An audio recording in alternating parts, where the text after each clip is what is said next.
Feel good? Feel good? Oh my goodness. Well, this will be a treat, and I definitely I almost want to, we should hold this with gloves. So next week, ladies and gentlemen, next week we're going to stream Trainer playing some 0007. So 0007. That's 4 O's. That's 4. It's 4 O's. That's a lot of O's. 007. GoldenEye, and something, so somebody pointed it out, and now you can't unsee it. About the design on the front, they lined up his finger, the shadow of his finger, exactly with his mouth. So if you he looks like a giant. Looks like the Joker. Yes, it looks like Joker. Yeah, so his mouth looks like it's 2 inches outside his head. I got these scars. You want to know? My father worked for the British government and was a drinker, a fiend. No, so come on and join us all where we're video casting, which will be mostly on our YouTube. Our video cast on our podcast stuff. I don't know how reliable it is lately. I keep trying to upload to it. I'll keep trying to upload to it, but it doesn't seem to like whatever I'm uploading. So come to our YouTube channel. Come to YouTube on Nostalgialand.podcast and join us there as Trey. We make fun of him for trying to work this out, but really, Tyler, this is amazingly in good shape. You should get it graded, I think, because these are worth money now. People want this stuff. That's got to be just the box. Yeah. Oh, they do. People do just want the box because it completes their collection. Excuse me, what am I doing? Oh, nice. Ooh, I feel the sizzle from over here. I gotta get dressed. Those went for the show. What show is that? What is it? The LA, True Crime LA, where it's yeah. I think it's CSI Miami. CSI, CSI Miami. But no, I was gonna say. Oh shit! You totally threw me over that. Video games, golden. Oh, that's got to be the greatest crime of our generation is all this stuff that our parents were and it's not to blame them. It's just that it didn't make any sense for it to be worth value. But back in the day, we'd be don't play video games. You're never going to make money playing video games. Now there's shit ton of teenagers making tons of money playing video games, and they're why are you collecting all those cards for it?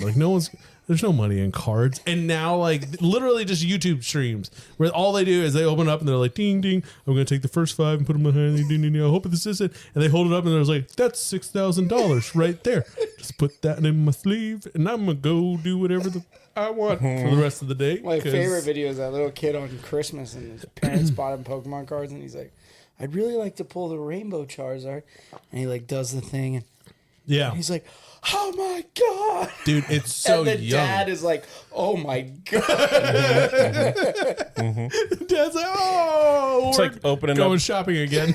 It's you open up a pack of baseball cards and you're a Babe Ruth rookie. It's Baby Ruth. It's baby. It's literally Baby Ruth. It's Sloth from the Goonies.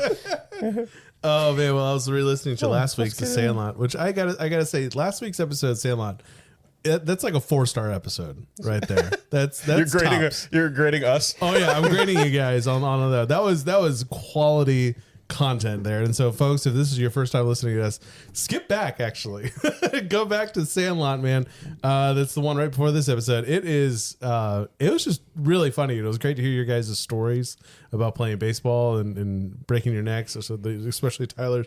I accordioned myself into slamming it. We laugh. Me and my buddy laugh about that quite often. He's dude, you don't understand how ridiculous it looked from the outside. I could only imagine because of the way when I got it, the field, you play on the clay, and it was wet, slightly damp. So when I dove onto it, you get up and literally from my neck down, I'm covered. I had to and then extend back out and lay flat. So somehow all of it got hurt. It sounded like a foghorn. Yeah, exactly. That's the noise that came out of me when I crunched up into the bag. That part is funny. I laughed really hard at that part. I did too. Dude. That was good, man. So welcome back. Thank you for joining us again. If you don't know what we are or what we do, we talk about everything that we're nostalgic for, and that can be from 70s, 80s, 90s, early 2000s, even mid-10s, I say. The good thing about nostalgia is it kind of moves with you. Yeah. It goes with you. If I miss it, it's nostalgic to me. It's nostalgic. Like dinner last week. It was Tyler, you actually had a great post, and I wanted you to read it, which was, I think so, you posted your story where they said, we didn't have play dates growing up. Can you find that real quick? Hold on a second. I got it. Yeah. Just give me 1 second. It's right here. Also, we are big fans of the drink Sunny D vodka seltzers. We got the variety pack tonight because I think the word is out on Sunny D. Like everywhere I've gone now, like my normal haunts for Sunny D, it's not there. Like the 4-packs, no one has them. Oh, weird. And like just 2 weeks ago, they were stocked. They were well stocked in them. So right. I It's hope all those UM students that see you walking. Gonna have to that start. might be it. Yeah, Dude, that guy. Gonna have to start ordering it in advance through Amazon. exactly. No, but yeah, that's it. So it's The college kids see me and they go, "That guy looks like he's got his life together. Yeah. What's he drinking?" see the size of the This gut on fat that What guy? he's having. This face is what they're viewing. Nailed it. Did you hear about the quarterback from Miami? No. He signed an NIL deal for like millions of dollars, and he bought these 3 luxury cars. And within 2 weeks of being here, they all got stolen. Oh my god. Welcome to Miami. He bought like the The Lamborghini. guy that transferred from Georgia. Yeah, he bought like the Lamborghini SUV. Oh my gosh, Stolen. dude, gone. Yeah. All right, so Tyler, what's this beam? It says you shared we earlier? didn't have play dates when we were kids. Our parents kicked us out until the street lights came on. And I was reading it to Matt earlier, and that's when he was like, "Yeah." And then Oh, I said, yeah. "Yeah, the weakest among us ended up on Unsolved Mysteries, like Mother Nature intended." That's what they had. They literally had the back of of milk cartons. Yeah, that's just nature. That's, Wow, I just posted that like 2 minutes ago. I've already got a like on it. That's fantastic. Have you seen Billy's new kid? Let's just say if he went missing, they'd have to put him on the bottom of the milk carton.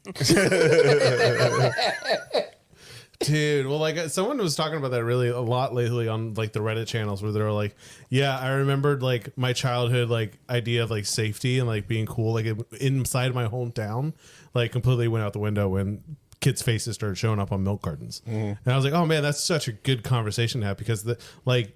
I've heard then historians talk about that time in the 80s. Who was it? Was it Adam Walsh?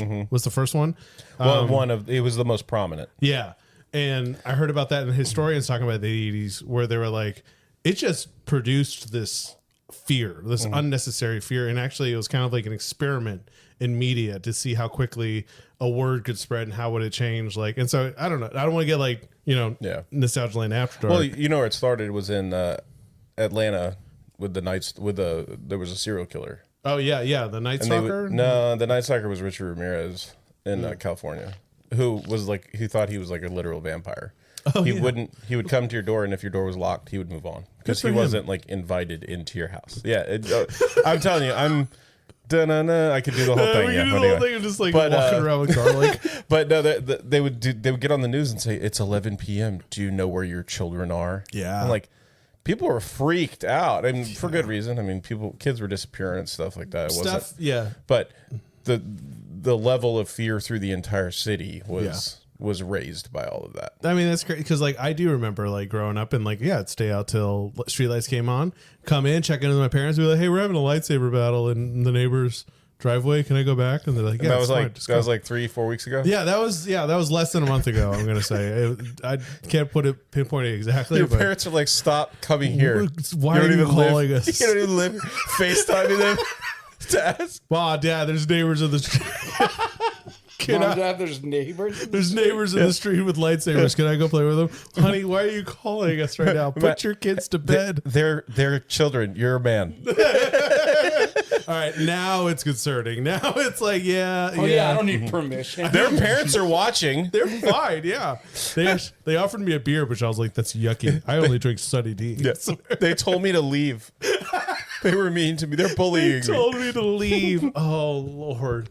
There's a great show. I don't know what you guys are watching on Netflix right now, but I had watched like an episode of it when I first came out in the pandemic. I think Dairy Girls. Nope, never heard of it. Super funny show. It's about 4 kids growing up in Londonderry, Ireland. Okay. During the Troubles, and Okay. it's based in the 90s, and so there's some really funny moments where they definitely reference like, "Oh, like this is the shit of the 90s, like this was amazing," and like they have these parts, but it's all about their lives growing up, but it's them and their accents and the things that they have to go through. And there's just one of the kids, he's actually from London, but his mom was born in Derry. and he speaks with a British accent. And so the first time he shows up on camera, they're like, he goes, hello. And they're like, the fuck's wrong with him? Why is he making that sound? And they're like, he's English. That's how they talk over there. He's like, fucking weird. I don't like it. That's funny. That's funny. Go check it out. It's Dairy Girls. Any recommendations you guys been watching lately or something? Daredevil Born Again. What is it? Daredevil Born Again. Oh, is that the new series on Disney Plus? It's a continuation of the good Daredevil show. I hadn't seen the last good or Daredevil thing I saw was Colin Farrell as Bullseye. Colin Farrell geez. doing like the like ripping back the bandana or whatever he was wearing. I forget the skull cap. No, the original Netflix Daredevil show is really good. Oh, is it? Yeah, Okay. it is. All right. So what's this one? It's a continuation of that. of like season that 2 from Netflix? Season 3. 3. That's what I said. Seasons. The Punisher is good. Luke Cage is okay. All of those ones from there was a time where the 4 came out. Even the Iron Fist, which is the worst of them, is still entertaining. It's not terrible. The Iron Fist one is not just good. weird. Huh? The Iron Fist one is just weird. Yeah, but it's still like watchable. We watched the one Vanessa. It was either Vanessa or Jessica. Jessica Jones. Jessica Jones. a good And one. The Purple Man. I liked that with the Purple Yeah. Man because of David Tennant, which That's a good show. I'm a super nerd. It's the same time they all came out together, like right around the same time. Yeah, they did, and then Luke Cage was in that, and that Yeah. was a really cool like. Luke Cage was a good relationship there. show. In the comic, they date. Yeah, and I think they date in the show too because they were like, "Hey, I'm really strong. You're indestructible. Let's hang out. You want to do this Sweet. thing? Let's do this. Think thing. of the children. So, They're good at children. Save the children. anything you're watching, Ty, and young Sheldon, young. For the fifth time. probably. No, I've been like busy doing stuff, so young Sheldon just stays on in the background while I do stuff. Yeah, I like having those shows too. When I'm not working on this show, Yeah, that's like watching my movies. more movies. Well, I hope this one was a gem and a break for you guys because it is such a special place for me. I think there's like The Sandlot is one of them. Yeah. There's been several like over the time of doing the show that Big was pretty good. Yeah. Putting it on repetitively doesn't really get that old in the time that I put in to prepare. But Nerd. No. Beverly Hills Ninja is not one of those. It's funny. It's fun. It's a very fun movie to watch. Yes, okay. It definitely took me back to that time period where, man, they're just making some stupid stuff. Like they're just going full stupid. But This yeah, is prior to like Judd Apatow, like yeah. Before the humor took a darker turn and Freaks got and Geeks really kinda funny. stuff. Yeah. 40-year-old virgin. Yeah, Well, like yeah, exactly. Like knocked they out basically 40-year-old virgin. They yeah. basically took the brakes off. I mean, Chris Farley in Beverly Hills Ninja, he skirts it a little bit a few times where he gets a little bluer with his humor. Yeah. I did, like I said, like, look into a lot of stuff, like behind the scenes stuff. And one thing that he tried to do when he came on was make the script more kid friendly. He wanted it to be more kid friendly. Yeah. And I think that, like, a lot of people think that he kind of split his audience between the older people that enjoyed him and being like a kid-friendly movie. It tried to live in both worlds, and it was very weird at times with some of the humor that comes out. Yeah. He was getting ready for Shrek. I guess so, yeah. That must have been his idea. He was like, well, I'm going to be a children's icon. I'm going to be an after this. ogre. Yeah. I'm going to be an ogre. And You I'm there. Ogre. I'll tell you what, though, if you want to, No, like... for him, it just would have been me. That's true. Yeah. But if you want to enjoy this movie and don't ever look into the backstory. Just watch it. Oh, one- yeah. Don't Just- ever just look into watch the it. backstory. Just watch it one time. Yeah. Is that what? Yeah. Yeah, every once in a while you could pop it in, and like if you just want a good... It's because it's fun. It's funny. Funny, dude. And it's goofy. It really and makes me want to watch Tommy Boy. Yeah. Yeah. It's It's like the levels. Like Yeah. if you want to start from the bottom up, you go Tommy Boy. You go Beverly Hills Ninja, Black Sheep, okay. Tommy Boy. Almost Heroes. Yeah, Almost Heroes goes in Almost there Heroes, somewhere. yeah, it's in there, That's a good definitely. point. I'd have to figure out where I'd put that. That's a good point. Almost Heroes is definitely above. It's Beverly definitely Hills above Ninja? Beverly. Yeah, but I don't know if it's above Black Sheep. It might be too, but though, because like Black Sheep is just a carbon copy of Tommy Boy. It's just Tommy not quite as good. Not Tommy quite Boy as to good, me yes. is the top. Yes, Yeah. absolutely. And then like Saturday Night Live, the best of Chris Farley is like right below that. You know the way I feel about it is because in Tommy Boy he plays this kind of out of place, like doesn't fit in, stupid guy, but he's not completely retarded. No, he's street smart. He's just not book smart. Yeah. He's not an intelligent guy, but he's like together he can do things. And then the when you step down those movies like we were talking about, he just becomes more and more stupid as the movies it just gets and by the worse. time you get to Beverly Hills Ninja, he's like completely incompetent. Yeah. And it's Haru. like Just an idiot, Haru, dude. and it's Haru. Haru's hilarious. So let's just give me just a recap for people, because I asked a lot of folks. I was like, "You remember Beverly Hills Ninja?" No idea. It was completely under everyone's radar. Like Because everybody thinks Beverly Hills Cop. Yeah, I guess so. And this Chris Farley movie didn't. So for anyone who doesn't know, so a quick synopsis on IMDb is: years ago in Japan, a baby is found by a ninja clan who raise him as their own. Years later, he is now a clumsy oaf who lacks ninja skills, and due to a mix-up, he gets an opportunity to prove himself when an American woman begs for help. But the way this movie starts is you think it's like Him in a box. you think it's like a epic, like a Japanese like epic, like maybe in the 17 or 1800s or something like that, and then you find out no, this is very much modern day. It's like the 90s. Yes, and It's so the 90s. it's yeah, they're in like Little Tokyo. Like they're not even in Japan. No, they're in that garden in like San Diego, I think, or it's really that's obviously LA. They're in Japan. In Yeah. The movie. Well, so yes, in the technically. movie, yeah. So in the movie, there's a shipwreck offshore, but like before What was that, the name on the back of the ship? Do you remember? it was like the Lucky or something like that. That's why look it was, that up. Yeah, it's goofy. So, but like it's this Japanese samurai. It's narrating over it, and he's like, legend spoke of a great ninja, a white, like the white who is not like us, and they just kind of like threw it there that he would be not Asian, but The great white Caucasian, ninjas. yes. And so there's like a shipwreck, and then a shipwreck and a chest, like an 1800s chest. That's why you keep thinking, like, what was this cruise ship that they were on? And then ninjas do the backflips, the front flips off the huge rock. And they come floating down really slowly, obviously on wires, but they open it up and there's just this Chris Farley baby, which I kind of thought, I was like, this would have been hilarious though if it was just him, like as a full grown man. But That would've been funny. So they're like, oh, this must be the white kid of legend.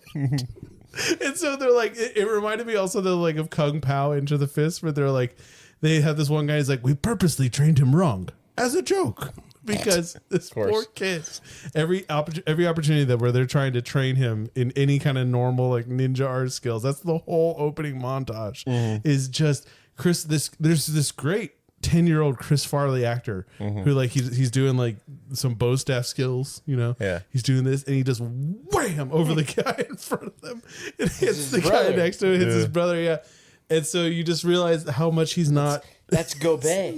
Gobe. He has no skills Who played at Liu all. Kang. Yeah, Liu Kang. Yeah. Man, dude, Hell yeah. that guy is definitely known for his hair. You want to know some It's cool? amazing. So Chris Farley was committed. He went and trained with the guy who trained the guy who played Johnny Cage and Liu Kang in the original Street Fighter gang. Oh wow, okay. In that, I can't remember the name of the karate or the martial art now, but yeah, he was like, we only have 3 months to do this, so I got to get there. Isn't it Kung Fu? Or ninjutsu? Or I don't know. I don't want to say the wrong one, but we already went down that road with Harold Ramis. But Raimi, Ramai. Ramus. But so the guy, the sensei or whatever, was saying that he was shocked at his level of commitment, and that's why, like, when he's in the movie and he's got the swords and he's got the 3 section staff, The fish. and that's really him. He was doing some stuff. And the sockeyed salmon, the most deadly weapon of all the ninjutsu. The sockeyed salmon. Sockeye salmon. Well, there's some of the best bits though, right in the beginning, and like the one that made me laugh is they're like supposed to be like hardening their hands over like a hot like it's hot coals, and so they're supposed to be like hitting their hands against it, like and like it's sizzling, and then you get to like Chris Farley's little bucket of hot coals, and he has skewers on it, and he's like, he's like keeping his hands. He's making kebabs. And he takes a piece and he bites it, and then like the final challenge of it, which is I guess is to get their scars, Their tattoos, their branding. It's this pot with two like little lips hanging out the side. And it has like the dragon. Yeah. Yeah. And they gotta lift it. Takagura. The dojo. The dojo. Dojo or whatever it is. So they gotta lift it and There's burns no fighting in them. my dojo. But we get Chris Farley comes in. He comes up to his chest, and just his whole like body is just so funny to me. Because like the way he's standing, like he kind of muscles up over Well, it. it's just funny because He like goes to throughout pick it up. like throughout the like the sensei will say to do something, and all the ninja in unison are like, do it. Yeah. And then Chris Farley's like, hey, do it. And like so he bends down to pick it up, and he goes to bring it, and of course it's hot. So he goes, and he starts and he spills boiling hot water over the crowd of people watching him. Look, when it comes into the scene, Gobei's they're holding it up. Yeah. And then No he emotion, sets it just- down, Yeah. and moves his arms, and he's got the perfect like brands from the dojo, and it keeps kind of cutting over to Chris Farley, and he's got this look on his face like, oh my god, I have to do that. Yeah. Oh my god, I don't want to do that. Oh my god, that looks awful. I don't want to do that. No, And then they're like, all right, Haru, it's your turn. He's like, oh god, I don't want to do that. Or when they're doing like camouflage, and like they all practicing different stuff, and like Chris got the Farley bird. is dressed as a bush with a duck on it, and it's like he leaps out at his sensei, and it's that you can't mimic it well enough because it's just such Chris Farley where he's like, like, and he comes out. Well, he falls out of like collapses. And he's just standing there with the bird on his head. And he's like, I scared you, didn't I? And like flapping the strings. flapping the wings on the duck. You just, folks, I can't recommend this movie enough. Just go. It's so It's funny. stupid. It's so funny. It makes no sense. Do not look into the backstory. Don't look into the backstory. It'll depress the hell out of you. We'll get to that at the end though, so people can. It'll know. depress the hell out of you. Okay. But well. they're at like the graduation, and his brother has been named like best ninja, Yeah. and they're going to do like their final test, and the sensei's like, your job's to stay here and guard the dojo. Yes. He's like, Master, I'm so excited about tonight's like test or something. And he's like, I've waited, and it's funny because he talks like they would translate a Japanese movie. He does. yes, he does. Like, Yeah. Master, I've waited much time to graduate. Yes. Well, he doesn't get him. He We're doesn't get getting his, really close to my favorite part of this whole movie. oh, this whole thing. And Yeah. so Allison showed. Yeah, No, not Al. That's Not yet. That's her real name. Yeah, Right. not yet. Sally Sally Jones. Jones. Sally Jones. Which was that a makeup line or some kind of You're conflating Sally Jesse Raphael with something else. okay? Is that right? Okay, Yeah. I feel like the afternoon, like Ricky Lake, Sally Jesse Raphael. thank you. Yeah. Yes, okay, that's where that's coming from. So she shows up. It's this beautiful woman shows up and asks for a ninja. And she's like, "Are you?" And he's like, "Yeah." Well, because he like while they're out, he got dressed up in like the full like Garb. ninja garb and everything. And he's just messing with everything. Just him doing karate flips and I'm sorry. Well, no, keep he's going. dressed up in the garb because Yes. he thought he was going on the mission. Yeah. And so when he's told he's guarding the dojo, he's there like just with the swords, like, hey, yeah. And so she's asking him for help, like, oh, I think my boyfriend. He's like, oh, you have a man friend. Yeah. Like, and he gets like depressed. He's like, oh, But I and then think he's like, I think he's cheating on you. Yeah, he's immediately like, "You're probably right. You should go with your instincts. He is probably cheating on you. Absolutely." And He so, thinks that's why she's there. Yeah. Yes. And it's totally not even close to why she's like, there. she's like, oh, you're white, and he's like, oh, judge not a ninja by his appearance. Have you not heard the legend of the great white ninja? And she's like, no. He's like, here, it's on the scroll, and he pulls this scroll out from the wall. He's like, it's And he's 500 like, years old. Wait, It's been with us for over 5 it's been with centuries. us for over 5 centuries. It holds the teachings of all ninjutsu. Well, and here's where it starts to get like a little blue. This is my favorite scene of the whole movie. Yeah. When this whole thing with him and Sally Jones, because it's got the heart of Chris Farley. That was one of the things that, like, he plays so well is real heart. Yeah. He was like almost the John Candy of our generation, except he went so hard into the slapstick at times that I feel like a lot of people lost the plot with him, because like that's why Yeah. Tommy Boy is so good, Right. Because the Good slapstick balance. is there, but it's minimal, Yeah. and he's so good at delivering, like, oh man, like you feel for him Yeah. every time, like you're supposed to. He delivers that emotion, Yeah. But when he reads the first part of it, he says like, you see here, this is the thing, and then he's like, wait, no, that's the legend of the sensei and the two geishas. The 5 That's geishas. it. The five The geishas, five yeah. geishas. The five that's also a good legend, but not the one we were looking for. And, Scroll. Oh, yes. And he pulls more. He's like, yes, here it is. and he's reading it like, one day a white ninja will come and he will be the greatest. She's like, you're on fire. He's like, yes, I know. And she's like, This is a "No, very good story." It's on fire. And he's drug it over the candle that was like, it's because it's a shrine. Yeah. Yeah. And he's like, oh God. Sensei will kill me. And he tries to put it out by like slapping it, and that doesn't work. So he pours water on it, and he's like, and it just like breaks. Yeah. Falls off the wall. And there He's were like, parts. There were still like perhaps they have a second copy. Yes. that's traveled 500 years or more, centuries. I've noticed in the background there's still parts of that were on fire even after he was done trying with that scene, and Yes. they're like, let's move on. He's like, Yeah. and so he starts showing her like, here, Like and they're the just three- seeing one of these, the three, the bow staff and the three. Which I'm like, dude, how do you use that? It's at real all? too, and that's him doing that. And he did it really well, Yeah. and then he stopped That's himself. part of what he did, the training for 3 months, like that the sensei, or for the guy that trained the other, the Mortal Kombat guys, was impressed with his dedication and his ability to learn He's super quickly. athletic. I just too. think, I He just is think, For a big guy, very he's super agile. athletic. Yeah. right, exactly. I mean, and that's something that was so unique about Chris Farley, though, too, is Time he out can real quick. move. Time out. What do we mean? What What we got here? Oh, no, I don't want that one right now. That one. Time is up. Time is I keep grabbing the. I can't see what the tongue is. pineapple. Okay, that's It's a one. franchise. The time now. That's a peanut butter. What? She grabs from the WWE's Igloo collection.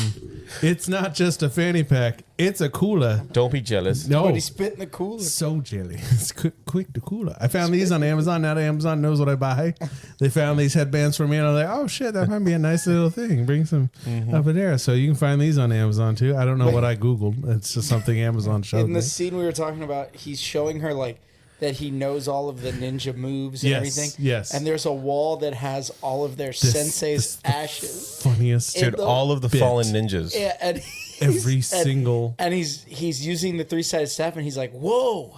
He hits it. Oh no! No. At first he doesn't. He At first almost he's like, "Oh, hits it. man." You really got to be careful when you're using one of these. And he goes wait. to do it again and smash. Wait, but before he does that, he's using the swords, and he goes to put the swords back, and he collapses the whole weapon shelf, and he delivers an improv line. That's the thing, is like the improv stuff that he does, where he says, a ninja definitely didn't make that. Like That shelf was not constructed by ninjas. ninjas. by ninjas. Like, what the hell are you talking about? But he says, so sorry, he hits this shrine, which is holding all the ashes of fallen And he warriors. starts like naming the. and he's like, oh my God. And he starts saying, Pooh. Haku. Master Go. So Master Go, that's the name of the guy that trained him. And he's like, Sensei's going to kill me. He says that a lot. He keeps going. He's like, then he gets up. He's like, well, they kind of worked as a team. For the Yeah, he's like, and I can't remember the names, but he like, and then he like puts his hands together and kind of sprinkles them into this one, and that's what he says. I think they worked as a team. They worked as a team. Just smacks his hands like covers it. Yeah, Yes. like, he's got ashes all over people's ashes all over. She's like, oh well, this mission really needs stealth. So Yeah. he's like, Oh, I got my highest grades in stealth. Oh my! Turn Yeah. around, close your eyes, and count to 10. And I will Count not to be, 9. To 9. That's right. Like even weirder. And so she closes her eyes, and he's like, you see him like darting in the One, background, and then he's like, He's freaking out the whole "Die!" And he time. dives through the wall. You want to know behind the scenes fact? He talked about this on a late night show on Jay Leno back in the day. And when he ran and dove through the wall, they had a wall like specially done for him to go through. Yeah. And he missed the mark and dove through the wall and right into a full like wooden pillar. Oh. Yeah. He like tattooed this thing and took it out, took the wall out. Like, yeah, he like hurt himself doing this. Parks and Rec where Chris Pratt he's like, and I got this dude's briefcase. Oh, yes, and like, Rob Lowe's you like, should "That's put great." that back, buddy. And he flings the briefcase and shatters The light switch? Yes, all the lights go off, and he goes, "That's not something props can fix." That's gonna be a little harder to fix. But the best is Rob Lowe breaks character, and he's like, "You fucking shattered it." Oh my god! Well, so he jumps through that, it was so up until that point. My wife was watching it with me, and she was just like stone faced for most of the beginning, and she goes, "It's really dumb. It's really stupid." And then when he jumped through that wall and then came around and was like, "I'm over here," like, Trying to stand stoically. yes, she lost it too, and so she's like, so Sally Jones is not her real name, but we'll get to that. So she's hiring him to like spy on her boyfriend To go to LA because she thinks her boyfriend's in illegal activity. Well, they're in Japan. Oh, that's right. Yeah. He's in They're Japan. in Japan at first, and he's like, "Here, go to here and get this." So That's when you get to the boat scene. That's so freaking funny. He's talking to himself. Dude, he's talking like he's talking to somebody. Yes. And he's like, you have a gate on your front door, so I'll sneak around your back door. Like, what? What is that? What? I see you've gated the front, so I'll go through the back. The back door. Yes. And it's like, he's very specific. But he's in like a He's dinghy. like, it's like a little rubber boat, like you would use to go from like a sailboat to the shore. Well, let's not even like acknowledge that it's all during the day. Yeah, broad daylight. And he's like way out in the open, dressed in all black. Yeah. right in the center of the water, not like even by the shore. He's the biggest shadow just walking around in broad daylight. And so he's in a dinghy, and you find out that he's pulling up under the docks underneath this meeting of Sally Jones's boyfriend. And he's counterfeiting. So he has half the plates for 10,000 yen dollar bills. Yeah. And he needs the other half to make him whole, but he finds out that doesn't have the half. So what does he do with the guy?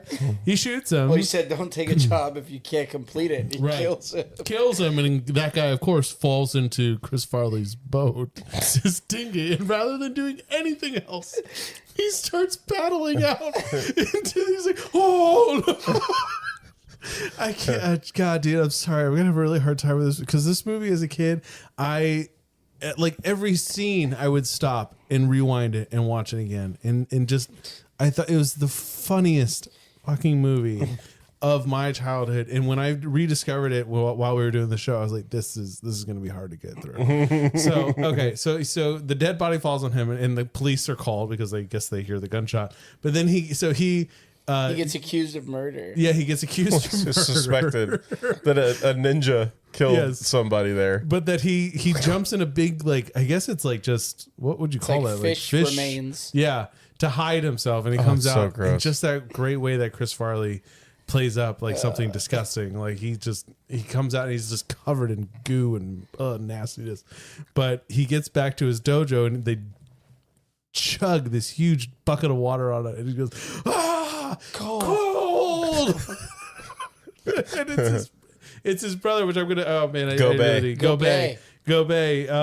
Robin Chow. Yeah, well, I love like right before they go on the night raid, he goes, "Be sure to stay low to avoid detection, brothers." Like he's giving them pointers as he's leaving. Well, my favorite is he teaches them to go to the spiritual plane as part of their Oh my god! Oh, we missed that and part. he's like, "Wait, you are one with the universe as ninja. You can communicate with each other across any distance. Yes, as long as you remain calm on this field." And everybody is sitting like on the edge of a rock, like meditating, and you just hear, He's like, I hate this. And he's tumbling head over heels, flipping forward over and over again. If you can't imagine Chris Farley tumbling over and over again in zero gravity, screaming, it's the funniest thing. But when he comes back to his body, like everyone else comes down, they come down real slow. He comes down like a fucking rocket, just like a jet, and his spirit hits him, and then he leaps and lands on two other people sitting on a bench nearby. And they keep bringing this joke up because he never has like because he has to keep communicating with Sensei. So Sensei is like, hey, like you're in deep shit. Like the ninja was spotted, like, and we're accused of murder and all this stuff. I must go to Los Angeles. Yes, to be with Sally Jones. She is so beautiful. Like she's my angel. My dove. Yes, my dove. Yeah. And the Sensei says, I think you've been led around a bit by your short sword. And Chris Farley does this great like. It's just that quick. Perhaps like she gave you a fake name. Perhaps she gave everybody else a fake name.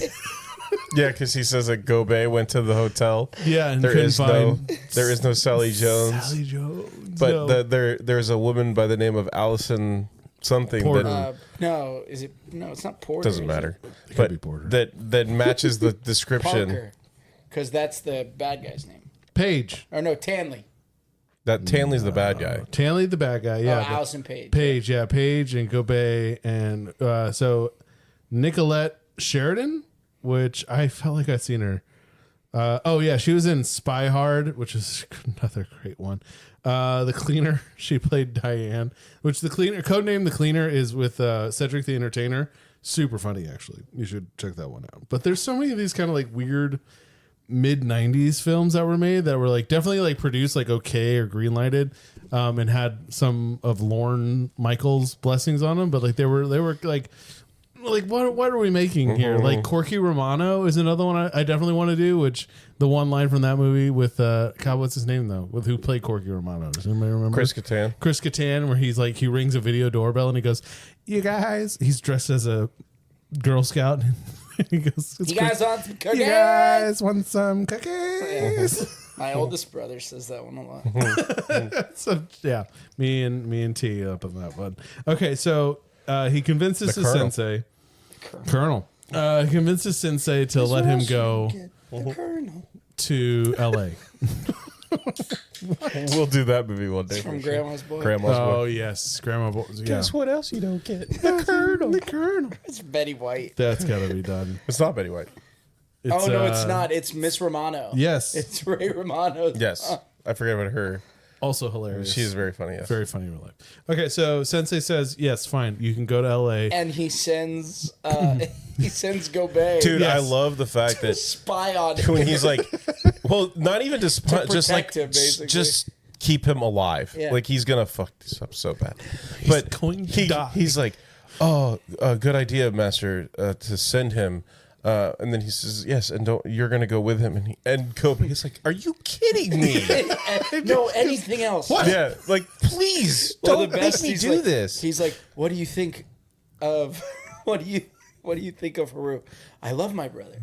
Yeah. His dedication and persistence to the art of ninjutsu is, don't hold back, Gobei. He's fat and useless and embarrassment to ninjas everywhere. Yep. Yep. All right, and then they go. He flies to California. Great gag leaving with the bus though. The bus takes off, and Chris is like, "Wait!" And he's like, "Goodbye, my brothers!" And the bus stops, and he runs. into the back of it. Made me laugh. It was good. And then he's on the plane, and he's like, "I know you would like to know more about me, and my mission. Yeah, unfortunately, I would have to kill you." And the little boy's like, yeah, Panzai's talking to a kid. Yes. He's like, Dad, the kid screams. He's going to kill me. Yeah, the dad's like, what happened? He's like, he said he was going to kill me. What'd you say to my son? Like, what? Dude, no, what? I was merely explaining that. To the child. Yes. Yes. What the hell are you doing talking to a kid like this? That's friggin' ridiculous. Talk to my daughter, she'll just headbutt you in the face. Yes, great story. That's reflexes. Funny, very, very funny. Yeah, you got to remember that. I mean, you're good at remembering stuff. Oh yeah, you'll never forget that one. There was this ridiculous thing that we might have talked about it on the show before, but this guy with the Fort Lauderdale. Oh my god! Well, we did this like anniversary party for the restaurant, and they asked Trey and I to like sell tickets and basically kind of like keep people from getting rowdy. It was on my birthday. Oh, that's right. Jesus, dude, I can't believe you remember that. I mean, I guess it was your birthday, so yeah. Well, so it's on my birthday, and I'm like, oh man, like I was like 24 or something. I was like, I was gonna like go out. His boss, my boss at the time, one of my best friend's dad was like, dude, just get drunk here. Yeah. Yeah. They're fun people. Yeah. But he's like, so we're just sitting there and, selling tickets, letting people in. I'm literally just giving change is all I'm doing. And this one guy comes from inside the store, like the market side. And then he comes out and he's like, what is this? Like, oh, it's a party. It's like our 75th anniversary. $30. It's $20. $20 for pizza. Yeah, and it was like a buffet of like all this fried food, and then like beer was included. Oh yeah, I my! think you got like 3 beers or something. I would have been there. Why was I it was there? crazy. Jeez. And well, now it's like that was like 10 years. Now you're ago. like 85 years. Yeah, something like that. But we're like, yeah. So it's $10, and he's like, wait, but we just like bought stuff inside. I'm like, okay. Unfortunately, and he's like, yeah. So these are separate things. Like, you definitely get $20 worth of stuff if you go in there and you eat like just a normal meal. Yeah. That's $20 and worth drink of stuff. a beer. You're done. Yeah, you don't even have to have the beer, and you're covered by the 20. Yeah. And he's like, we just bought stuff, and I'm like, all right. And he's there with an older guy, and then he starts going, Fort Lauderdale. And like, yeah, that was like, my reaction. got his arms up in the air like he's repping Fort Lauderdale on me. And Trey and I are sitting down, like I was looking at each other like, what is happening right now? Like, why? I was like, why does he keep saying Fort Lauderdale? And I think I said to him like, hey, dude, Gould's is right there. We're in there's a much worse ghetto. I could throw a rock and hit a much worse area of Miami. Like, you're in Miami repping Fort Lauderdale. Well, like, and he was the guy he was with was like his uncle. Yeah, there was like an older guy with him. His uncle was like, "Stop that mess! Stop it!" And he's like, "Come on." And they go over and they get in a Sebring convertible. Yeah.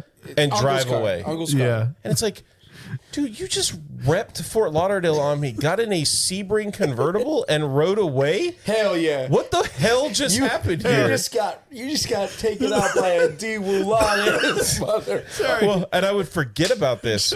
And then from time to time, Trey or Tanner, who wasn't even there, will be like, Fort Lauderdale, like, oh my gosh, that's right. Tyler will be like, oh, where were you the other day? Where was your tournament? And I'll just look at him and I'll be like, Fort Lauderdale. And it gives me these memories too when we bring that up of the people and when I went to school in Tallahassee. Yeah, and they'd be like, oh, I'm from Miami. Like, oh, you're from Miami? And they're like, yeah, I'm from Miami. Yeah. Like, oh yeah, what part of Miami are you from? They're like, oh, Hollywood. I'm like, you're from Fort Lauderdale. That's not Miami, dude. That's not Miami. Where'd you go to high school? Sarasota High. Yeah. Like, what the balls? Sorry, just the imagery of you two sitting down below eye level at the table, like looking up at this person. I want to see if I can mimic this of just like you two just like what is? Well, at that point I'm like 7 beers deep. Like, what is happening? Why does this guy keep yelling? Like, what? 7 beers. What is happening right now? Oh my God, Fort Lauderdale. That's gonna be stuck in my great head, dude. I actually have a picture of that. It's a great picture of us. Well, I'm cheesing like a bulb. So am I. We're very happy. I thought you I don't think I was even drinking. So we did. No, you weren't, because you had to drive me home. Not only that, but I had to like control everything, the money and stuff. You had to be in charge. Of I had to, what happens if someone reps Fort Lauderdale? Take it, please. Yeah. But back to the movie. He flies over. Oh, but he does that great bit. He gets to the airport and he goes to the metal detector and immediately tries to it starts beeping at him and he goes like, yeah, tries to like punch it and like break it up. And they're like, please go with like remove any metal. And he's like, oh, okay. So he starts taking out huge swords, ninja stars, and like he takes them out. And he's like, ting, ting, ting, ting. he's hitting them together, and he's like throwing like a huge amount of like weapons. he's looking at the guy like, obviously I have these. Yeah, like, dude. Like, And isn't that when he lands, or is that when he's gonna take off? that's when he's leaving. I was gonna say Yeah. like, wow. And then he lands in Beverly Hills. Yeah, in L.A. And they're in baggage claim. Oh, in Gobay. And Gobay, Yes. this guy goes to pick up his bag, and Gobay unsits bag, jumps out of the bag, and the guy's like, And so then he rents a car, and he's confused when the seatbelt is one of those old ass seatbelts that like comes up the door when you close it. Oh my god, I hated those. I hated those too because they catch you off guard all the time. And so yeah, again, it comes up and it kind of chokes him, and he's like, like trying to choke, and he immediately starts like punching everything. he pulls out like a tiny knife. Yes, And, like, cuts the seatbelt and then starts stabbing the roof to get the convertible top to go down. Oh Lord! And then Gobay's in the trunk the whole time, and he hits something though too, and it starts filling the back of the trunk with smoke. Like he breaks off the exhaust. And this is all within like the first 10 minutes of him owning this car. And what's great is he's driving down the road and he cuts someone off. I guess like he's going slow. Yeah, he's going slow and he's kind of swerving. Guy pulls up and he goes, "Yeah, thanks, asshole," and then he keeps driving. pissed at him. You're welcome. And he's like, yes, you're welcome. He gets to the hotel, and the guy comes around and he goes, "May I take your bag, sir?" And he's like, "Thanks, asshole." Thank you, asshole. So heartfelt. That's Yes. when he starts leaving his shoes outside the hotel. Oh, yes. And like Keep stealing two or my three shoes. times, the janitor comes along and throws his shoes away. And he's later on, he's walking out. Who keeps stealing my shoes? So he goes into the Beverly Hills Hotel, and he's asking around. And then you see him. Yeah. You see him for the first time. Chris Rock. Chris Rock as Joey. And the Rock. craziest part Bellhop. about Chris Rock, right, Right. is He's black. I'm just kidding. he's the great black ninja. But You never heard of the Chris Farley almost like refused to do the movie unless they brought Chris Rock in. But it's actually pretty genius because Farley's humor works best as part of like a buddy comedy where he can play off the other person. That's why he And gets so good with Spade. exactly. Right. That's why Tommy Boy and Black Sheep are better movies because he has, and like Gobay is there, but Gobay is supposed to be hidden from him. He's not supposed to know he's there. So they kind of used the Chris Rock character. Yeah. Well, while they're filming and everything, Chris Rock's first special drops Oh, wow. Okay. and goes crazy, and he becomes like an overnight superstar. Yeah. And when they did the test screenings, every time Chris Rock showed up on screen, the crowd would go crazy. Like just showing up on the screen. Not in it is. So then the studio said to them like, "Hey, use everything you can, every second of footage that you can put in that movie with Chris Rock in it, put it in there." And all of his stuff is great. He's phenomenal the whole movie. I think he's very funny. Him and Chris Farley work really well together, playing off each other is very funny. Yeah. So they ended up with about 15 minutes worth of footage, and because he like of what he was doing. I think he was still on SNL, or I'm not sure, but he could only film 4 days a week because the studio didn't want to bring him on like full time or something. It was There's all those weird things, or like if you only do this much, then we don't have to pay you. Like you don't reach Exactly. another pay bracket. Yeah, So they ended exactly. up doing that, and ended up like kind of costing the film. Yeah. Because in the end, because he would have been in a lot more of the movie. Oh my gosh, dude. And Chris Farley those were his best days on set was when Chris Rock was there. They were actually pretty close on Saturday Night Live before Chris was because they asked to quit. well, and him and Chris started the same day on SNL. Yes. And so he was super tight that we both showed up in the office that day, and they were rookies together, just walking the halls like, holy shit, we made it. Like, we're here. But yeah, so he plays Joey, the bellhop. and he's great because he's like the manager is at the hotel, and he's like, that took you 45 minutes to deliver 2 bags to one room. And he's like, yeah, well, I've been having this carpal tunnel on my wrist, and it's just Chris Rock being Chris Rock. Like, he's I just didn't want to hurt myself and sue this company for a lot of money, and then you gotta pay me. That's workers' comp. Yeah, workers' comp and stuff. So I thought I would just pace myself, and the manager's reaction is so good because he's like, everything you do irritates me. Oh, that's when Nobu comes up and or Haru comes up and he's like, "Here, I want to rent a room." And he's like, "This is the Ritz-Carlton the in Beverly Hills Hills Plaza." Yes. And he's like, "We don't take." Or is it? He's like, I have money. He's like, he "We goes, don't take yen," or whatever he says. unfortunately, we don't take wampum. Oh, wampum. Wampum. Which because he's an Indian. That's offensive. Got that one.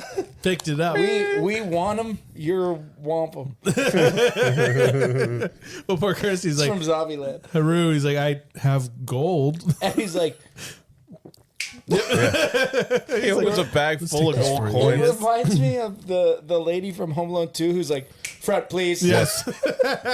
To Robbie He's Schneider. like, "Room 2A." Yes. Oh, And so Chris Rock takes his bags. He's like, "Oh, look. What the hell's in these things?" but He starts showing him the weapons. yes, he gets to the room and immediately, of course, they're like, "Hey, well, this is your room." And Chris Farley starts hopping around the entire place, like checking every little thing, like are you just doing? rolling across the floor. And that's when Chris is like, "Wait, like, what I'm are a you ninja." doing?" He's like, "I am a ninja." And he's like, "Oh, you're a ninja." Yeah. It's funny because like, what ninja? I mean, what you're not supposed to tell people you're a ninja. Again, broad daylight, everything. And he's not technically a ninja. One time he's not a ninja. One time we were hanging out with some friends, and like one of these guys he always had these great one-liners, and for some reason the conversation as boys will be boys comes up. Would you rather be a ninja or a samurai? And he was like, the guy was like, "Oh, dude, I'd be a ninja." And he's like, "Why?" And he goes, "Because samurais are all honorable and shit. Ninja will kick you in the face." That's true. Like, they were like, And then scamper. ninjas were like farmers. Yeah. Like, that's why they use like kunai, because they're farming tools. Oh, yes. Okay, I've heard of And that. they use like, they'll put like rock salt in a thing and throw it in your eyes and shit. Yeah, there was. It was viewed as very like dishonorable to fight that way. Yeah, You were supposed to be the big samurai, walk up to the gate and be like, "Hey, your best guy and pretty our badass. best guy. Let's Go." go. and if Let's we don't do tussle. it, we kill And ourselves. the ninjas were like, "Yeah, fuck that." Yeah, no, like I'm trying to I'll be live. back here, yeah. I don't want you on my land. Get out of here. It's a great video game if you haven't played it. Ghost of Tsushima. Oh yeah, I want to play I that haven't game. played that. I don't have Very a much. PS5. I have it. You come play. You come be my house. You guys too. Come on. Oh, come. That's all. Oh, we That's all should. rally. Trey's house. If the GoldenEye episode goes well, maybe we'll do that. Oh, that would be fun. Yeah, sit down and just play Oh, through and that some one of I'll those. play on like the hardest difficulty so you guys can really laugh. Oh, jeez. Really be upset. Okay, so man, dude, So he it's hard to find- not stop and keep stopping and getting caught on bits. So 'cause he's bits. starting to train Joey yes, to become a ninja. And he tells him that you must chase the chicken. yeah. Choke the chicken. Sorry. A ninja. Everything is a weapon. That's the because they cuts the scene. He starts with, "You must never question my authority." Yeah. And then Rule number 1. he gives him like rule number 2 and rule number 3, and then it Rule cuts, number- and he's like, one of them was like rule number 2 was like your enemy's back could quickly become his front. Their front. and he's No, like, always- always be on your guard. Yeah, you- Rule number 2. Yeah, you Rule number let your 3. guard down. Your enemy's back could quickly become their front. What?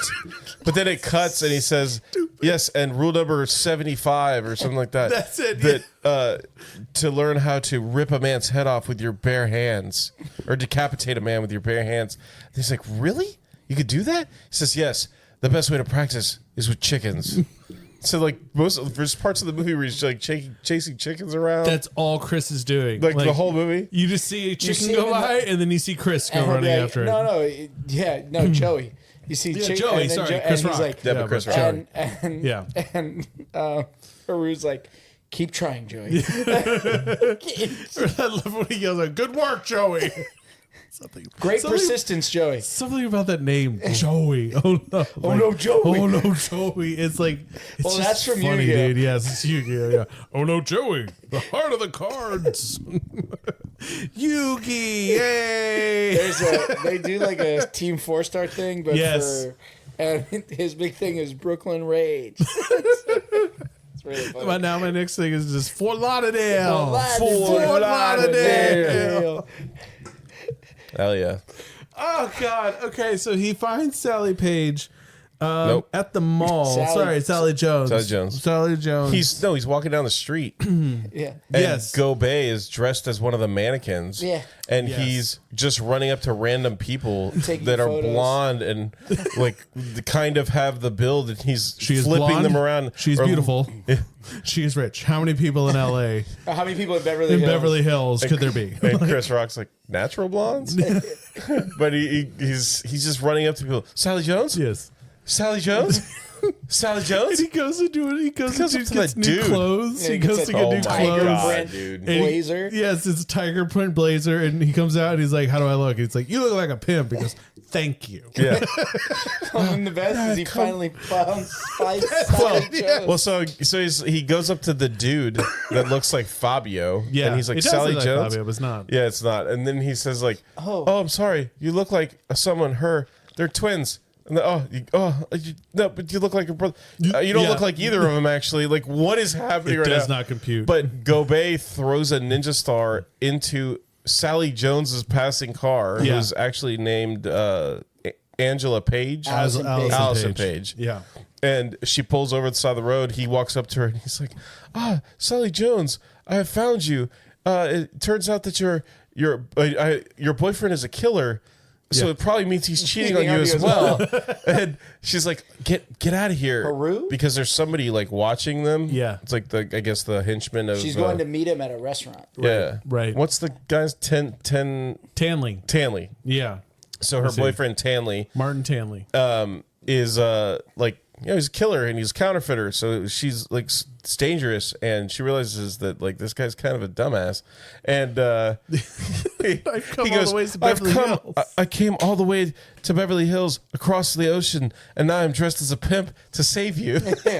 And disguised myself as a pimp. Disguised myself as a pimp. It's like one of my favorite lines of the whole movie. How he's like so proud of the fact that he's disguised like a pimp. It's so genuine. Again, like you said, it's just Chris Farley could play genuine so well. And then you get another scene with him contacting Sensei. Yeah. He's like, I can look at all the Buicks that were bought from the year 2005. And then he's like, 1995. or you could try a phone book. And he's like, you are so wise, Sensei. Try a phone book. Yeah, but that's For those of you who may be too young, there used to be a book that had everybody's phone numbers in it as long as you listed yourself. like, imagine this. An entire book. You would pick out a number and call that number, and it would call their house. And you used to have a phone that was on the wall or on the counter that couldn't leave that place. It stayed For at the very house. far. Totally. Yeah. And your address would be in there too.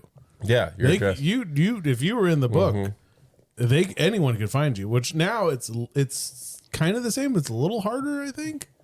Yeah, because people aren't just listed in a book. Yeah, that's publicly made. Yeah, Here. and everybody is like, "Hey, can you book? Can you call him? I don't know his number. Look him up in the phone book." Yeah.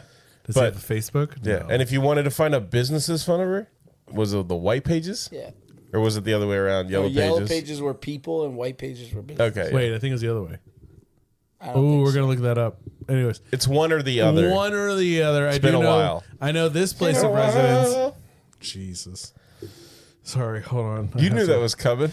No, I didn't. It really caught me off guard, and I'm just. Yellow pages were business and white pages were there you go. That's the other way. Me in the butt. So then they're that caught me so off guard. back to the film. They're Okay. She basically tells him to screw off. Yeah. And then he persists. And finds where she lives. Yeah, he goes to her like big ass mansion where she lives with Tanley. Wait, but before that you find out like Tanley's got to meet with like a faction of like the Yakuza and the Shoguns or something they call I can't themselves. remember what their name is. The Kumasai or something. There's just so much crap going on in this movie. Like between him just being so physical. I think that's part of why this movie doesn't do better is because they relied so much on his physical humor and him just being completely ridiculous and never like playing into the heart of it and giving him a chance to really redeem himself. That's a good point. But we'll get, because he absolutely hated this movie. Like Who did? Chris Farley did. He hated this So movie. when they did the first screening, he went into the bathroom with his manager and he cried for 3 minutes. Oh my god! Because he basically, when this movie was written originally, it was supposed to be Dana Carvey that was the lead, and he did a movie that was a flop. At the box Dana's office. first one was awful. Yeah, and so I've heard conflicting stories from the sources that I looked at. One said that Dana Carvey backed out of it. Yeah. Because of that, and the other said the studio put a hold on it because they didn't want 2 flops back to back. Yeah, with Dana. Was it Master of Disguise? No, that came later. That was like his Beverly Hills. That was his Beverly Hills Ninja. Which I would watch Beverly Hills Ninja over Master of Disguise any day, except for the turtle part. But so he had been sober for 3 years, Farley, and he worked really closely with gave a lot of ideas to the writers for this movie. Yeah. To, like I said, bring it more towards a funny comedy for children. And when he saw the script and everything, apparently he flew into a rage. He was super pissed off. He really didn't like the direction that they were taking things. He got on a plane and he had his first drink in 3 years. Oh no, this movie made him fall off the wagon. Well, he kind of spiraled. Then he got his shit back together. He trained really hard because he wanted to do it well. Right. So then there's a bunch of parts of the movie that we'll get to that we'll talk about, at least touch on, where he goes and he does the hibachi chef and he fights a bunch of people and stuff. Yeah. But there's a scene at the end where it's supposed to be the redemption of him, where Gobet is in trouble. And Gobet comes to save him from the triads. And finally shows himself that he's been there the whole time. I may not be the great white ninja or any ninja, but nobody messes with my brother. Yeah. And so he yeah, and he dives off the thing and he does real kung fu. If you watch him, he's really fighting these guys. He's really doing stuff. He does the split when they throw the knives at him, and then he catches the knife, and he's like, "So sorry, so sorry." But so when he saw the movie, he was like, "That's not this is not what we shot at all." Really? So basically, that was supposed to be the turning point for Haru, where it shows he is a competent ninja and he can do all this stuff. And then he sees it and it's got the freaking needle drop on the kung fu, and he's like, what the hell? Really? There's never any real redemption for Haru. It's just, no, he just gets lucky. yeah, he does fight all those guys and he kicks their ass, and that's kind of a redemption. Yeah. But then he goes right back to being dummy Haru, where he gets in the bus and drives away and yanks Gobet down the thing, and and it's dude, he never turns it around, never. And I feel that was their missed opportunity. They should have had the change in Haru, where he becomes, exactly, he becomes something, even if it's not the great white ninja, right? But you don't just keep him a dumbass goofball the entire movie. You make him the dragon warder. Yeah. But or you make it so he just dumbs his the dumb luck takes him to new heights. Yeah. But instead of he's literally effing everything up constantly, and Gobet's fixing it. Or, because when he takes Chris Rock, because he goes to see, they find out who the plates, who's doing the ink jobs. Go see Will Sasso. Exactly. It's Will Sasso. Yeah, and it cracks me up. Yes, dude. I love Will Sasso. He's in Young Sheldon. Oh, he is. And he's only in he's his father-in-law. Yeah. Oh, okay. The older brother, Georgie, he's his father-in-law. And just his delivery, his timing is so good, especially as a background character, as a secondary, tertiary character. Yeah. Where the wife, his wife and his daughter will be arguing. He walks in the room and they're like, oh really? And he's like, okay. Just the perfect delivery of the line, and then he walks right out. Yeah, it's awesome. I think he's really funny. I loved him on Mad TV when he would play. State government orchestrated the BP oil spill Down in the Baja. I brought Minnesota to the Baja. Call it Baja soda. You know what's good? It's just scrambled eggs on tortillas. Again, for people not knowing. No, we don't explain it every time. Okay. They can go back and listen to past episodes. You can go check it out. What episode it was? Last week, probably. It probably Or 2 was. weeks. No, that's the comes thing. up It's just every- got to be a running bit Like now. no, yeah, you're We've right. explained Absolutely right. it. Will Sasso, though, on Mad TV when he would play, Ponytail, who does Kung Fu. Terrible movies. The Ship one. Steven Seagal? Steven Seagal, yes. Sorry. He does Steven Seagal in those films. Absolutely hilarious. But my favorite is he does Kenny Rogers. Yeah. And he Oh goes, my gosh. And he does a bit with Johnny Knoxville and those guys. He's like, "Hi, I'm Kenny Rogers. Welcome to Jackass." It's him in a park. He's like, "This one's called Baseball Bat Mouth." And it's just Oh my God. completely inebriated. And they throw this obviously it's like foam or something like that, but the way they throw this bat at him, like it just lands perfectly square in his face and he hits the ground so well. That's funny. Anyways, so you get some really good bits with Chris Farley where he goes to the He gets taken to the hideout blindfolded. he goes to the samurai thing. Well, but yeah, okay. Yeah. But just to, I'll go through it really quick. He gets taken to the hideout blindfolded because they think he's Will Sasso's character, because they knock him out, and then he puts on the fake mustache, and Obey is there like watching after him, and at one point he goes to drink out of the Wait.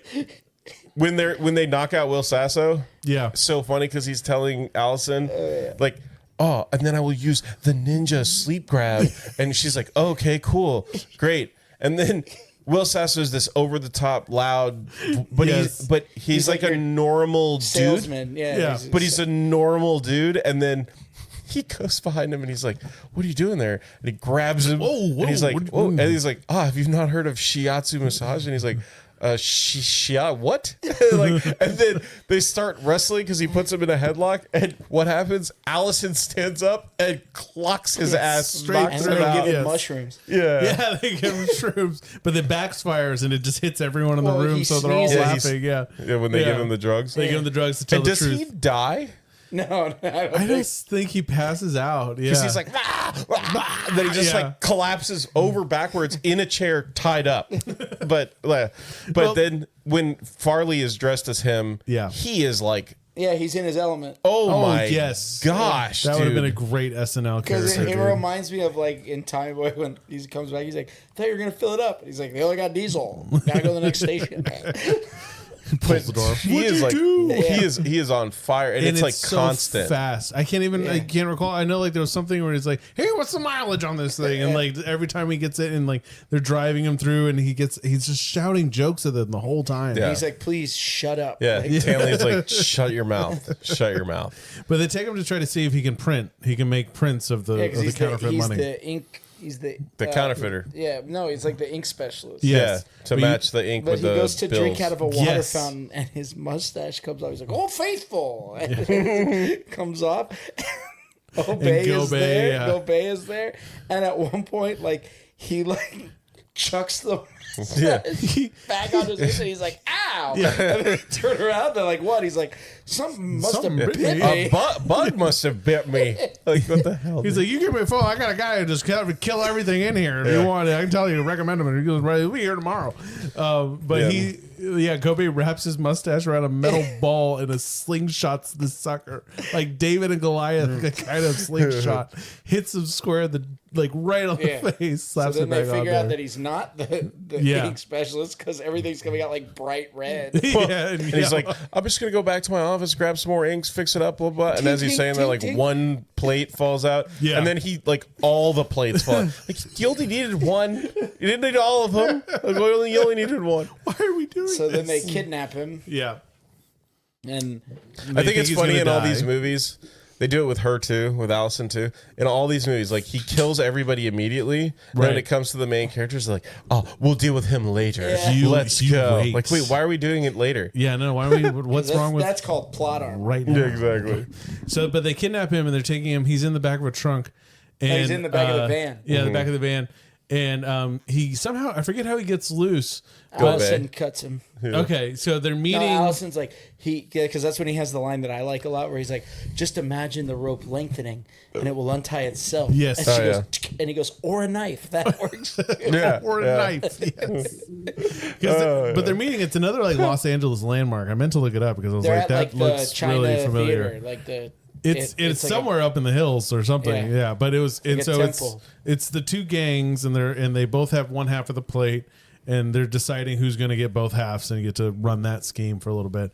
But they think they're toast, like they're going to get caught. And Gobet throws this huge smoke screen and like somehow pushes Chris Farley out of the way and like covers him. Like all the cops think it's him. It's Chris Farley's brother. Yeah. By the way. He's the cop. Is one of the cops. Oh, that's awesome. Yeah. But so they shove Gobet, who they thought was Chris Farley, in, and Chris Farley just emerges in a wife beater and pants, like just kind of like sits up like, oh, just the way that Chris Farley can do it, and it's so funny. Oh, so he's sitting there and he's pretty defeated, and Allison gets kidnapped too because they realize, hey, like you keep showing up in places that you shouldn't be, and you know, kind of in part of it, you get the best. So he rallies, and this was the funniest thing to me. He rallies and he thinks, I'm going to use my ninja senses. Yep. To This is one of the funniest parts of the whole movie. remind myself. And So he he has has Joey Drive. Joey Drive. And he's so sure of himself. Yes. He has Joey Drive, and he blindfolds himself. And the fact that Joey, Chris Rock's character, just does whatever he says. Hey, told him he could be a He's like, ninja. Rule number one. All right, there's a bump. Perfect. After the bump, there was a hard right. And he's like, okay, boom, just hard right. They bust onto the freaking famous racetrack that's now been demolished in California. He's like, I don't think this is... He's like, I don't think we're supposed to be here. He's like, oh, yes, they were there. We're on the right track. It sounded like thundering horses. Like the horses are like running by them on the track. And then he's like, yeah. And after the noise, there was a hard right turn. And he's like, okay, hard right turn, like busts out of the track. And it's very funny. I love it because they accidentally pull into a car wash, an automated car wash. Yes, and it's one of the funniest parts of the movie. You're taking a wrong turn. You've led us astray. You've let us... Joey, you've led us to sea. The sea monsters are slapping me in the face. Head for mainland. Head for the mainland. The what? The weather in California is as fickle as... He's getting so just because there's no top on the car, so he's just getting slapped in the face by the giant And then things. he comes out after the air dryer and his hair's like Joey, what is that refreshing scent? And he reaches over and goes, Pina colada. I like it. So they end up back where they started. We have to try again. And They're like back at the guy's hotel. And at this point, and he blames him. he's like, Joey, You did not listen to my directions, Joey. At all. no, I did. He's like, you're questioning my authority. And he's like, we're you're gonna right. try You're right. again. And he blindfolds himself and obeys like, Go back. go back. Yeah, sorry. Obey. Well, he Obey. You gotta does. He does obey. the ninja sleeper grip that he couldn't. Yeah, that he actually does. Like, Yes. like the Vulcan death grip. Just Yes, exactly. The Vulcan neck pinch. And Joey just like. Yeah, when you do it right, it works good. So go back. He starts driving. Yeah, Sorry. and he's like, no, this is not right Yeah. at all. Doesn't feel right at all, Joey. The whole time, it's like a minute scene where he's yelling stuff like that at him. This is not right. Yes, You're not yes. listening to me, Joey. Would you please, Joey, follow my directions? Oh, and then all of a sudden he's like, yes, I got us here. I'm like, what the hell? And then he sees him sleeping, and he's like, yes, even ninjas get tired. Yes, just totally dismisses it altogether. Sleep. He's passed out. And he's passed out in the front seat of the car. So ridiculous. Oh, God. So then you get the scene where he goes up into the palm tree. Wait, so he thinks that he pulls into the thing, and he's just like, Yes, that he just did that exactly. I think I'm so tired. Passed out. Enough is enough. And then you find out that the main villain has trapped Allison in a room. Tanley? Yeah. Has trapped Allison in a room with a bomb. Because Because, main villain bomb. Why not? And so Chris Farley has to slingshot himself using a palm tree. There's no other way in this building. There's no This was other like way into this building. the dumbest thing in this whole movie. He shimmies up a pine tree. And this is when you get I get your picture. Yeah. And we're turning into the left. Oh, no, they were doing that earlier. No. This one, they were doing Tarzan Boy. Oh, that's right. Oh yeah, and he starts rocking back and forth. and this is when I wanted to watch Ninja Turtles. That's right. Yes. Yeah. Jungle Nights. That's on our on our playlist. Nostalgialand jams, man. Check that out. It's funny that Beverly Hills Ninja and the Japanese Ninja Turtles both use that. It's true. It's true. It sounds kind of like maybe East, like the West Eastern-y or something. Yeah. Right, it's in there. No, so he starts rocking back and forth. And like, it's supposed to believe that this thing like throws him onto the roof. A complete and it's literally like for physics. Yeah, like rocking like so slowly. And you back see him and just forth. like, wee. Yeah, and then he just goes. he's screaming the whole time. It's like when you use a double jump in a video game. Like, Yeah. Oh man, Chris Farley on wire work is always funny. Dude. Well, then he gets to like helping Allison with the bomb. yeah, and It's he like, can't. don't worry, I will use my senses. And then she's like, what is it, like 5 minutes or something like that? 10 minutes. The There's best 10 is minutes. when he drives a forklift in. Yeah. And he can reach the bomb, but he can't see it. Mm-hmm. He's like, it is all too easy. easy. I have already dismantled the bomb, and it's like, and it's a phone. Took apart a phone receiver. And not only that, when he first like looks in there, he goes, Allison, can you come closer to me? And she's tied up to a chair, and she's like, no, I will untie you. I can't. And then he reaches back in with both hands. Again, he can't see it. There's a wall between him and the bomb, and Allison's in the room with it. And he's like, I see now. It is all so clear and simple. And he pulls the cord, and it goes from 10 minutes straight down to 5 minutes. And he goes, we just lost 5 minutes. And again, he's like, oh no, my brother, because now Gobei has come out, and he's fighting people. He's like telling them, you go save her. Yeah, well, they were fighting, Yeah. and he's like, this is my dream brother, to fight side by side with you. And Gobei doesn't come out. You said Gobei comes out. But I he said, no, doesn't he's come not out, gay. but he's And not gay. Gobei We is don't know like- that for sure. Who But knows? Gobei's he kicking didn't- ass, and Yes. and Haru is just beating the shit out of It was Gobei. almost like a Rush Hour moment because, like, every time Gobei would beat up two people, like Chris Farley would then turn around and, like, hit him. And like it was like Rush Hour 2 we just watched recently with Chris Tucker and Jackie Chan, and they're in the spa lounge, and so he starts punching everybody. They're fighting, and he turns around and Chris Tucker punches Jackie Chan, and he goes, Carter. He goes, look alike. So Chris Farley is not helping. Yeah, and he's like, don't you think you should go save Allison? Go save, yes. But what about you? I'll manage, brother. God, and then Tanley's like #1 henchman, who is Sub-Zero in. Yeah. Are you serious? That Mortal guy's Kombat. Sub-Zero? There's several in there. The guy plays reptiles in it too. Reptile. I gotta look that guy up. Hold on. I saw his name earlier and I was like, wait, that sounds familiar. Is that your best? One day we'll have to do Mortal Kombat Annihilation. Yeah. God, Nobu was his name? Nobu. That's why I kept saying Nobu. Nobu, yes. And so he was Reptile in Mortal Kombat. Yes, Reptile. you're right, dude. I mean, just amazing martial artists. And it's funny because like it doesn't diminish their skills because what they do is incredibly difficult and amazing athletes. But it's just, okay, you're in a Chris Farley movie and you're playing against Chris Farley, but even still, like, you have to give recognition and props to like these stunt crew to like take hits to make it look real, like to make a fall look Farley real. did a lot of his own stunts, Yeah. which He like, did impressed all. a lot of people. Yeah, I think that's impressive He too. did on almost Chris all. Farley's on Chris He Farley's hurt part. himself too. Yeah, Yeah, probably jumping into that. you can't wall. jump. You can't jump through a wall and that, expect it yeah. to tickle. Well, guys. apparently there was a scene that they removed when the grandfather or the sensei was like, maybe you should do something else other than being a ninja. And he was like, oh, if you do not let me continue to train to be a ninja, I will commit the act of harakiri, which is like suicide. Yeah, that's the whole knifey and the Yeah, stomachy yeah. and the twisty So pulley. they were like, Let's not do that one. How about that? Yeah. so We're not okay anyway, with then you get the whole scene where he's in trouble and Chris Farley's like, I may not be the white ninja, Yeah. but nobody messes with My my brother. brother. And they start beating everybody's ass again. Yeah. Yeah. And then he saves Allison by accident. He shoots a harpoon through the room that she's in, and it lands in the back of the truck that Yeah. the villain is getting away in. Wraps And then- itself around the bomb somehow. No, it's when the gun that the harpoon is on, when Oh, the truck yes. pulls it, it sticks to the gun. Yeah, the bomb Right. does. And then the bomb blows up in the car. and that ends Tanley. Yeah. Well, he gets out, but he gets Right, arrested but because he's he's arrested. on fire. Yeah, and it's yeah. because I think that was Chris's we never mentioned really quick. Really quick. Really. The whole reason Allison got involved in the first place is because her sister went missing.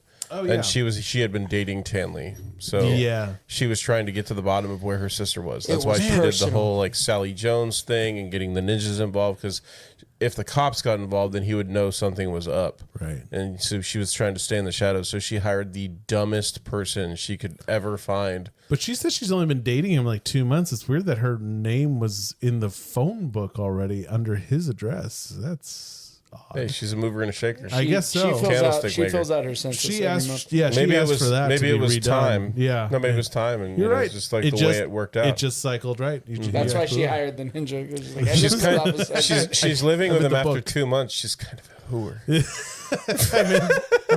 well, when you see his house, I'd be like, oh, when Well, do I I mean, move he is in? kind of a looker. I mean, Tanley, how me? about Manly? hi.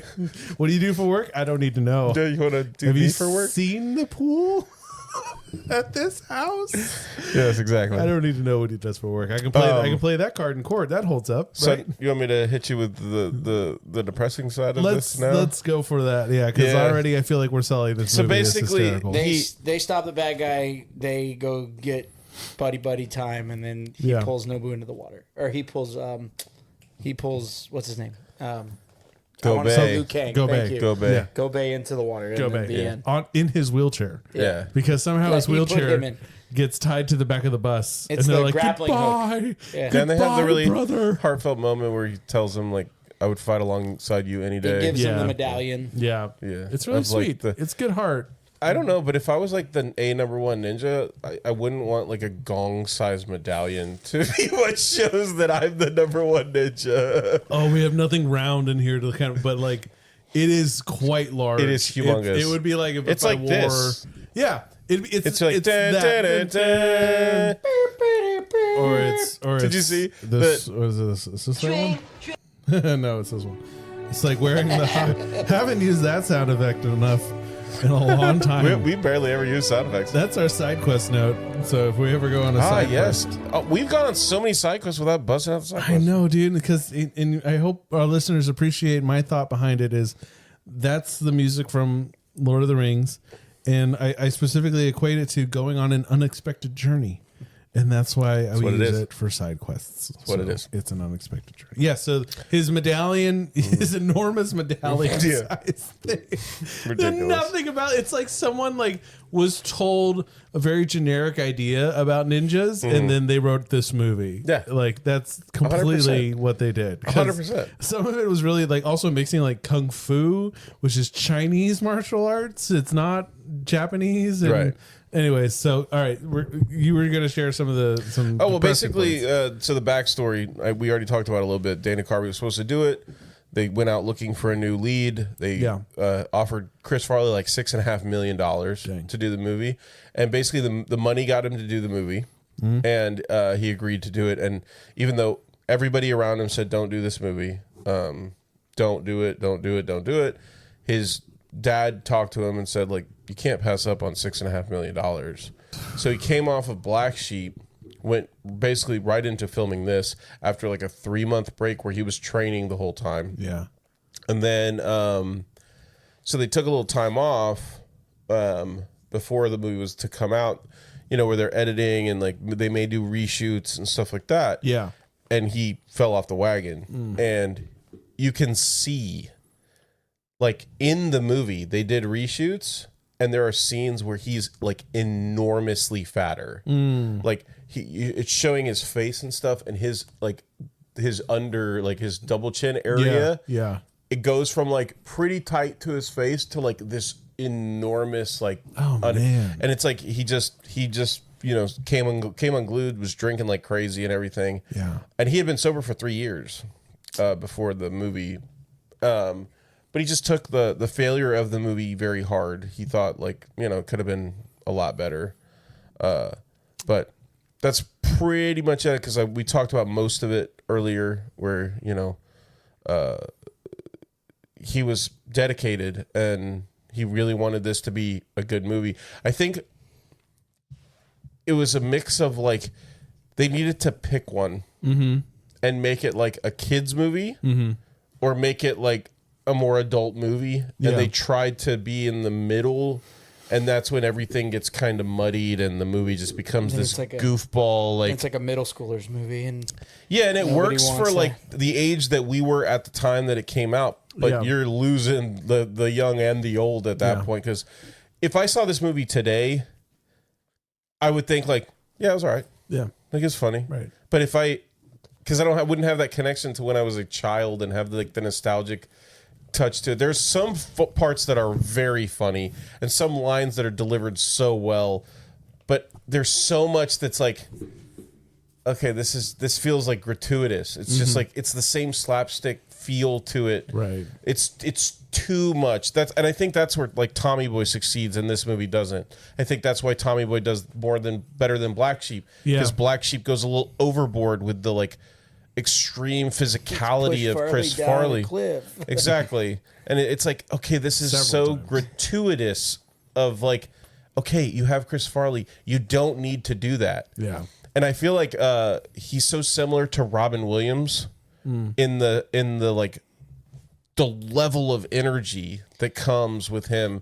Because when you was watching these like interviews and stuff with him, where he comes out to do the interview and he's doing cartwheel after like he does like back-to-back cartwheels coming out, down and it's like, dude, just relax a little bit. It's like, just relax a little bit. But he was on Leno in that interview where he talked about how he jumped through the wrong mark, and he comes out like with the pimp outfit on, with the jacket, and he's got it buttoned. And Jay even says like, looks like you've like slimmed down, like kind of joking about the fact that he's so much heavier than he had been. And he goes, "Oh, who you kidding, Jay? Like I'm ballooned up like crazy over here."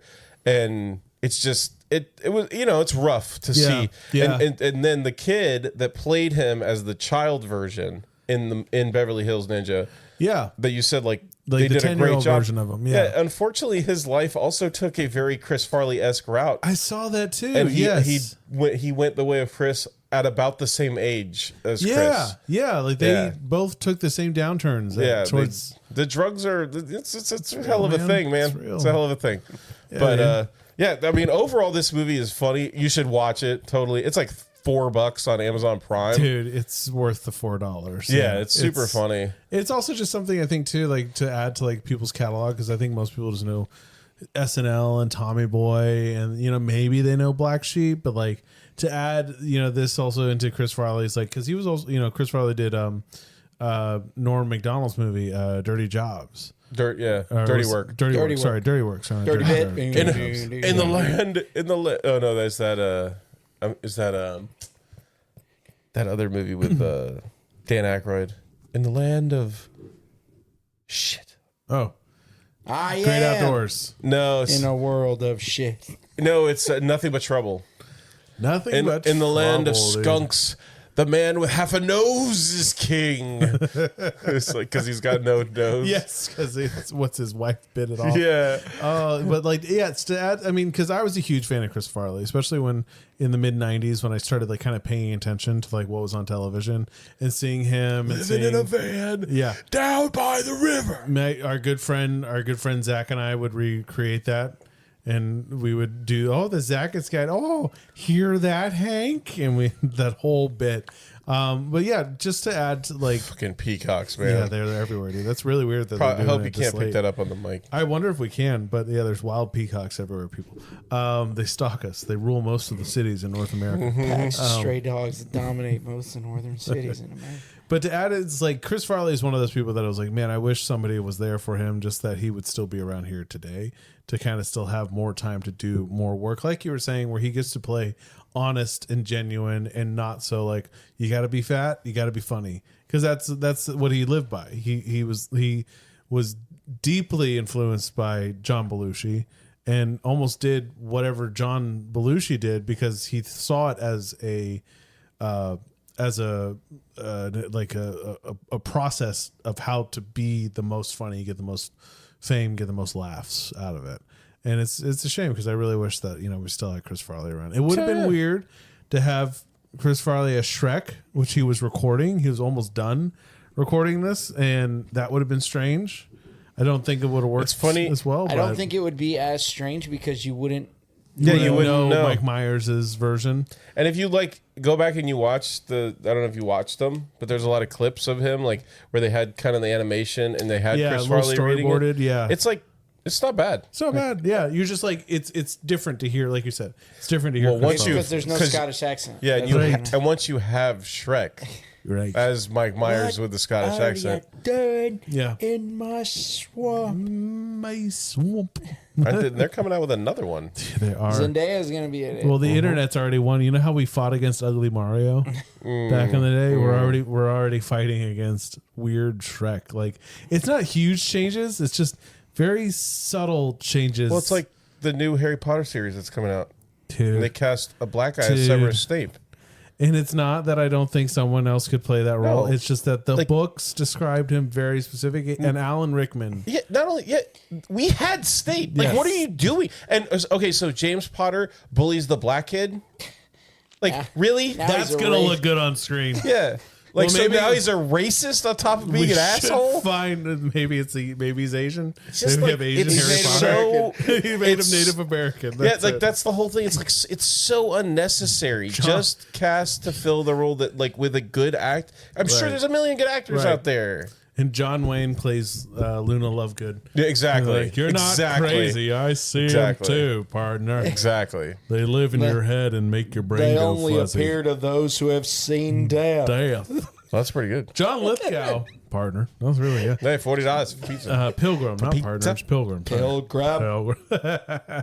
John Lithgow now is cast at that, but we can talk again. I think one of our summer Yeah, series he's Dumbledore. has to be. I think that's pretty great casting right there. would be good. I think it'll work. But one Snape. definitely coming up. Snape.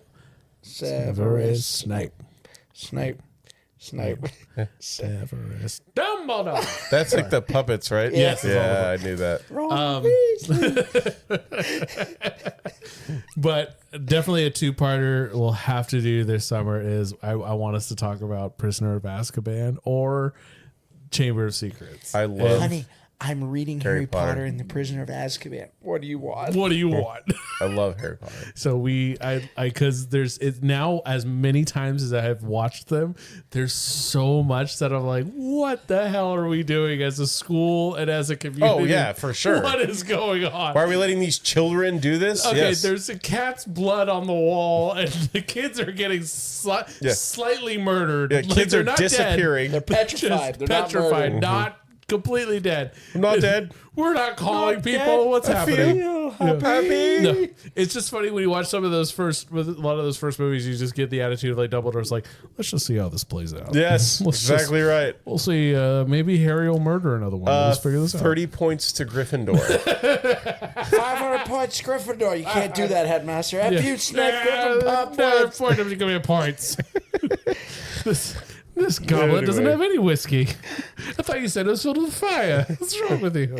Anyways, Thank you guys for joining us for another week of Nostalgialand. excellent. I hope you guys enjoyed it. I hope you guys go check out Beverly Hills Ninja. It's very funny, especially for one-time watch. Yes. Very funny. Yes. Very enjoyable. If you want to turn your brain off and just enjoy slapstick, stupid comedy. You get to see Chris Rock very young, which is always funny to see. You know what I mean? He weighs like 50 pounds wet. Dude. long before he ever got slapped by Will Smith. Long before. But thank you guys as always for joining us. Check us out on Instagram and everything at nostalgialand.podcast. Yep. Check us out on YouTubes and the TikTokies and give us the likes and the subscribes.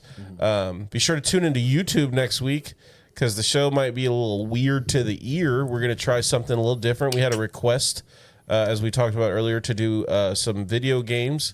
So we're going to throw in one of the greatest of all time, one of the game changers right up front. Just for fun, and if maybe if it doesn't work, then maybe we'll try attacking it from a different angle. But I think it'll be pretty fun if you watch it on YouTube. I think so. I think it'll be good times. But you can check us out at nostalgialandshop.com.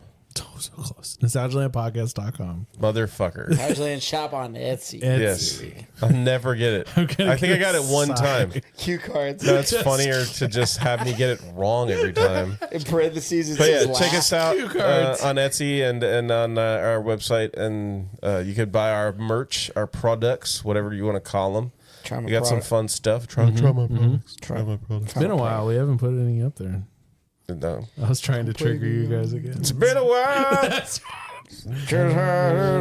Merch on the merch store. That caught me so off guard earlier. Just to see if It's like a button. Yeah, I was like, oh, here we go. There's buttons all over the place. You got to be careful. It's like traps. You got to You step do. up. It's like Minesweeper. You gotta- Step lightly. You Oh, know. there's one. It's been a while. Put a flag on that. All right. Yeah, all right, there's Flag one. on that. All right. But yeah, thank you guys so much. We really appreciate you. We love you. We do this for you. We really do it for each other. It's fun. But you guys are along for the ride. And those of you who are enjoying it, we can't thank you enough for listening, sharing us with your friends, your family, your enemies. If you hate us, be sure to pass us around to people you don't like. Tell them to listen. But yeah, come along this ride with us. See where we head down the road, and comment. Let us know what you like, what you don't like, what you want to hear. We'd love to, include you guys as part of this, and we'd love to chat with you, see what you like, see what you want. Yeah. Until next time, I'm Matt. Trey. and I'm Tyler. Cowbunga.